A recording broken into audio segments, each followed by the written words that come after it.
August 15th, 1971. The then conservative president of the United States, Richard M. Nixon, declared a wage price freeze as a way to control the inflation that was troubling the American economy then. By the way, contrary to Mr. Trump's ignorance, the inflation he had to deal with and Biden had to deal with was not the record inflation. That's what he called it. It was much worse back then in 71 and so on. Anyway, a conservative Republican did it. He declared a wage price freeze. He said to the American people, if you raise your price as of tomorrow morning, 8 o'clock, we will come for you, we will arrest you, and we'll throw you in jail. It'll be a crime. You can't do it. And the inflation stopped on a dime. So you don't have to ask the question hesitantly, because it's not as though, well, maybe.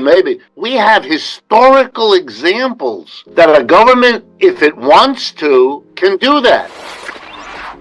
European governments have done it over and over again. It's called incomes policy, but it's basically the same idea. And here's its root and why people should think about it. According to the U.S. Census, 3% of Americans are employers. The other 97% of us are not. The person who sets a price, who raises it, lowers it, keeps it the same, that's an employer. Employees don't do that. So if prices are going up, it's because employers make the decision to raise them. And they hate the fact that they're responsible. So they have come up with an army of people, including economists like me, to come up with a lot of noise to give people the idea, if somebody else get angry at the Federal Reserve, get angry at the Chinese, or whatever you want, whatever scapegoat you can find. But if you want to control inflation, the first thing to do is to understand you got to deal with the 3% of the people who are employers,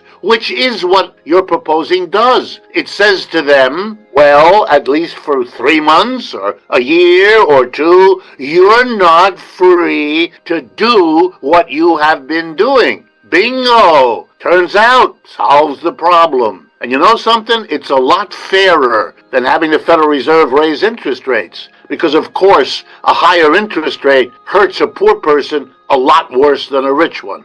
It's a lame attempt to explain the inflation in food and fuel as if it had to do with, quote, harmful, coercive climate policies. Their position, as is captured in the vulgarity of drill, baby, drill, is to avoid dealing with the negative consequences of climate change and instead try to focus everybody on what some negative consequences might be of doing something about it. This is a childish debate that even half-educated people will understand is pure administrative BS. Everybody who looks at the fuel prices and their enormous impact on inflation knows that they have to do with the cost of getting oil and gas, with the geopolitical problems in the world market in oil and gas. That's why oil and gas prices go up and down by large amounts over the last 30, 40 years that are in no way correlated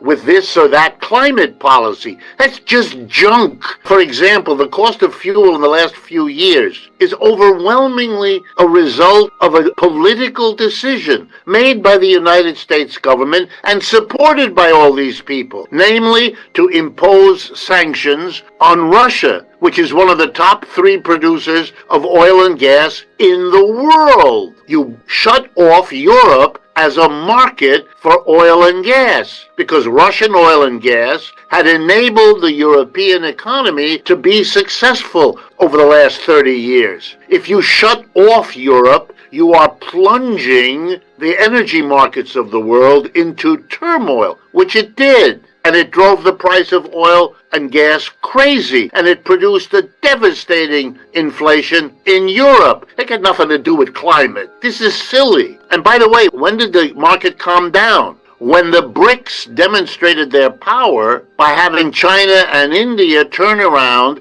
and buy from Russia the oil and gas that Europe stopped. The whole strategy of bringing the war in Ukraine to an end was thereby defeated. Bringing Russia to its knees, that's a quote from President Biden, became the pipe dream that we now see it all was, because he didn't understand that in the New World economy, the power of the United States and its allies isn't what it was. So no, none of this is interesting. Lower the cost of housing. Now, how exactly are you going to do that? What are you talking about? This is just fluff.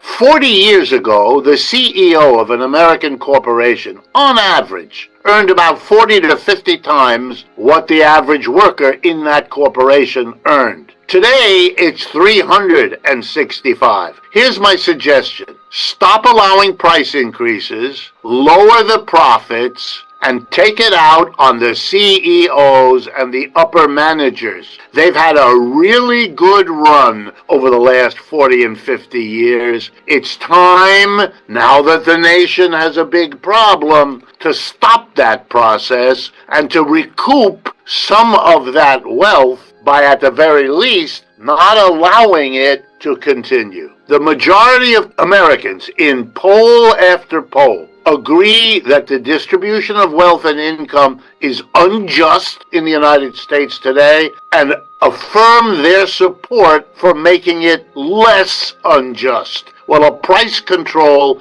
does that. Am I denying that that abridges the freedom of enterprise? Not at all. Honest discussion of free enterprise should always have understood that it, like everything else, has good consequences and bad ones. And we pretend it's only a good thing, then we get the result that the bad ones get worse and worse, and that's where we are. The United States has been the senior party to an alliance between the United States and Israel for pretty much the last 50 years. Arrangement is this. The United States provides them with a military security blanket to be the most powerful military in the Middle East and supplies them with the resources to sustain a small nation like that. 7 million Jewish individuals, 7 million Arab individuals could not endure without the financial backing of the United States. Now, in return, Israel has served as the primary actor. They've been engaged in ensuring that Middle Eastern oil continues to circulate where we desire it to. They've been involved in suppressing the factions within the Arab world that are hostile to the United States. Each of them comprehended, they received, and they contributed to make it happen. All right, that has now shifted for two reasons. The prolonged 50-year effort to dismantle the capacity of the Palestinian people to oppose their inferior status in Israel has not prevailed. It has persistently resurfaced from that suppression. Israel cannot vanquish them, which isn't unexpected. Recall, there were numerous other settler colonial projects in the world. After World War II, they all disappeared. The only one remaining is in Israel. They were all dismantled. The first book I ever authored was an examination of the economics of the Mau Rebellion in Kenya. That was the expulsion of British settler colonialism by the native African populace. Israel is currently at that juncture. Netanyahu, being a leader who is unable or unwilling to acknowledge any of this, determined that this suppression would be devastating, which it has been in Gaza. That's why it is referred to globally as a genocidal reaction. The issue is we are not in the 18th, 17th, or even the 19th century. Settler colonial enterprises are remnants of history, whose sufferers are now governing most nations globally, and they detest it. Israel is therefore detested, isolated, which means the United States, as its financial and military supporter, is aligned with something unfavorable, as all the recent ballots in the UN would indicate, if you dare to examine them. So, it is no longer a lucrative endeavor for both the United States and Israel. The new Trump administration instructed Mr. Netanyahu, "We demand this to end, and you are therefore to cease. No further bombardment of Gaza," which has been the spark point. At this moment, it's attempting to minimize its losses. It doesn't benefit much. It is no longer being assailed. I mean, my family is partly European. Across every European news outlet, the atrocity of what Israel has perpetrated in Gaza, the ruination of the cities, the slaughter of civilians, the detainment of people, it continues endlessly. It's headline news. The resistance of those populations and their governments is unmistakable.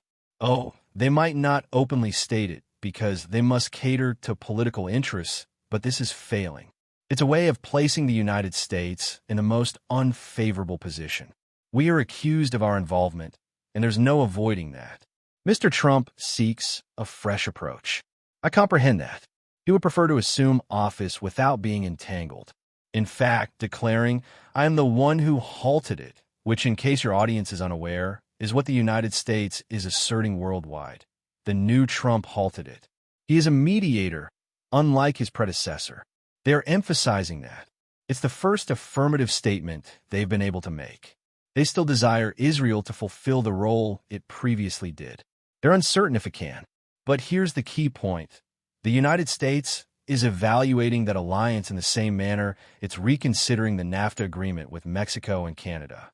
You have been our cherished partners, but our economy is in severe distress and declining, and we must take drastic measures.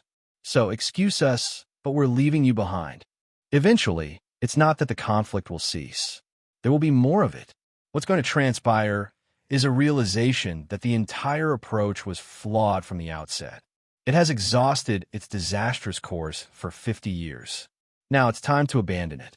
And all it requires is the political determination. Just as you and I have been discussing, the dedication to open trade, to globalization, that we upheld for 5 decades in America has been discarded.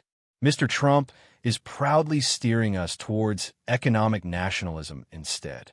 Policies are discarded when they are no longer effective. That would occur with trade. That's what I predict will occur in the Middle East.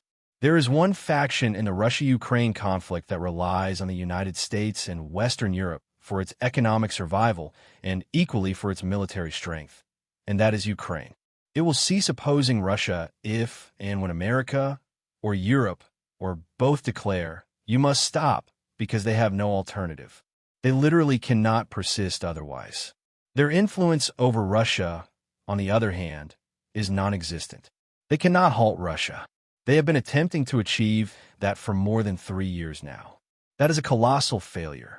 They feign otherwise because all of these matters are too complicated, so they pretend they can be ignored. Russia is now in control of, if I grasp it correctly, approximately 1/5 to 1/4 of Ukraine's territory, advancing westward from their former boundary. Russia has made its conditions unmistakably clear. The only question is, will Mr. Trump succeed in compelling the Ukrainians to negotiate an agreement? He may not be able to, in which case he will then face a secondary decision. Does he simply withdraw assistance? Because here's something I can assure you.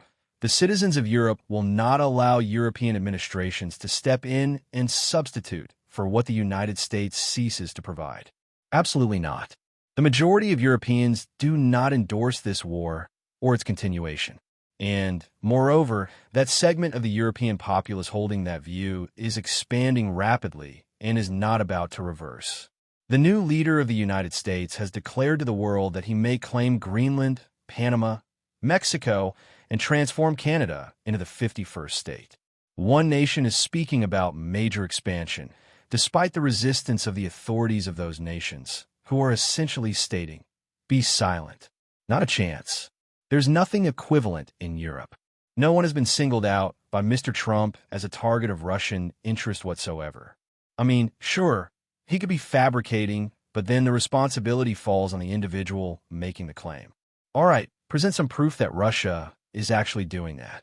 The last instance Russia wielded influence in Eastern Europe, it was evidently to defend itself from aggression. Napoleon invaded Russia. Hitler invaded Russia. The United States, in 1917 and 1918, invaded Russia. Russia possesses historical justifications for fearing invasion. The United States does not. Russia never deployed its forces here, but Americans, alongside the French, British, and Japanese, intervened to suppress the Russian Revolution. That is a component of Russian history. Every child there is taught about it. They established the defensive belt from Poland in the north to Bulgaria and Romania in the south as a buffer zone. They previously referred to that as a protective alliance of nations to grant Russia additional time when the next incursion materialized. That is a defensive strategy, not an endeavor to expand. Don't forget to like our video and subscribe to our channel. Your comments are very valuable to us. Please make a small comment.